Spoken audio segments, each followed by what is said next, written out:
Oh my God, there's all the sugar I was looking for throughout the rest of this coffee.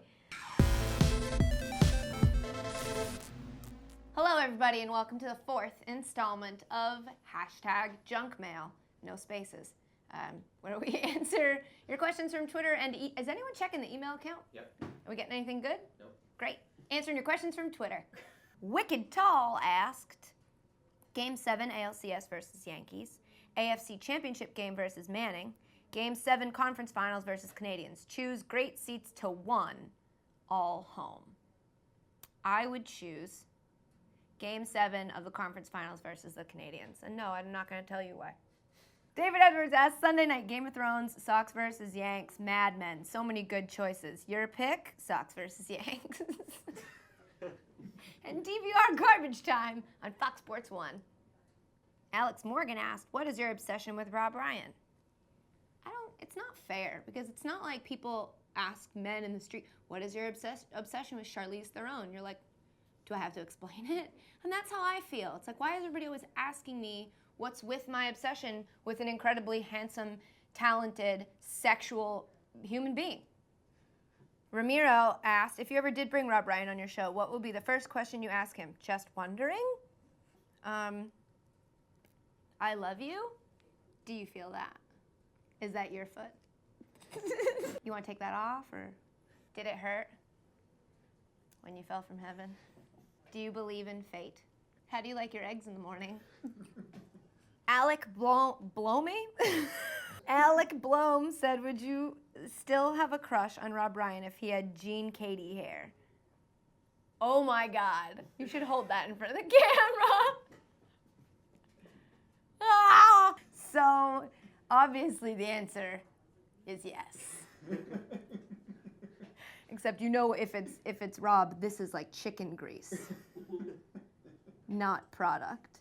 Well, I mean, technically, like, Hidden Valley Ranch is a product. Albert Knox Jr. said, after 4 episodes, how are ratings doing compared to projected? Higher, lower, increasing, decreasing, etc. Well, Albert, going right for the jugular. They're all right. They're okay. They'll get there. I don't understand how ratings work. I don't care about ratings. The network might. Chris asked, what is your worst personal sports moment? I will try to tell this story quickly.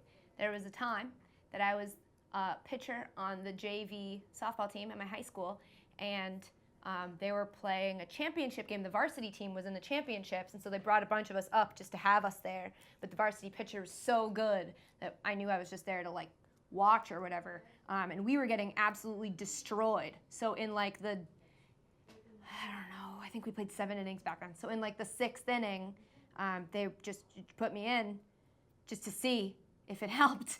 And I got the worst case of the yips and could not throw a strike for the life of me. And it wasn't just like I was missing on the, it was like I forgot what I was doing completely. I've never had that happen before. My body was just like, what? And every time I tried to pitch, it went like way over the catcher's head. It was the most embarrassing moment of my life. And I still to this day can't figure out what the f*** happened. I'm sure this person was asking what my worst personal, like, professional sports moment was, but nothing will ever be worse than that game. Mel asked, who you got in an MMA bout, Cookie Monster or Phillie Phanatic? The Phillie Phanatic would kick the shit out of Cookie Monster, because Cookie Monster is a lighthearted, kind puppet, whereas the Phillie Phanatic is a hardened veteran who has been around drunks his whole life. In the MMA fight, the count would be the ring girl who walks out like, it's round 1, round 2. Benjamin Cruz said, tell me the story of the workout tape on the shelf. It's Regis's workout. Can you see it? Yeah. And I will watch it as soon as I find a VCR, they're called. That's actually all the workout is. It's walk to a Radio Shack that isn't closed and find a VCR. And when it's over, you've lost hundreds of pounds. Papa Dukes asks, I naturally have very shiny nails, and people assume I regularly buff them. I do not. Can I dull/de-shine them somehow? Yes, Papa Dukes. Why don't you try an honest day's work? Maybe if you got out into the fields or popped open the hood on your car and actually did some physical labor, instead of sitting around eating bonbons on your couch all day. Maybe that would lose some of the shine. You see these hands? No shine at all. Even some dirt under the fingernails. That's because I rode the subway today. I didn't. I took an Uber. All right, guys, that's it for Junk Mail. Thank you for sending in your questions. Keep sending them in. They're so great. They're so great. This week on Garbage Time, Coach K will be mentioned at the beginning of the show, most likely. Bye.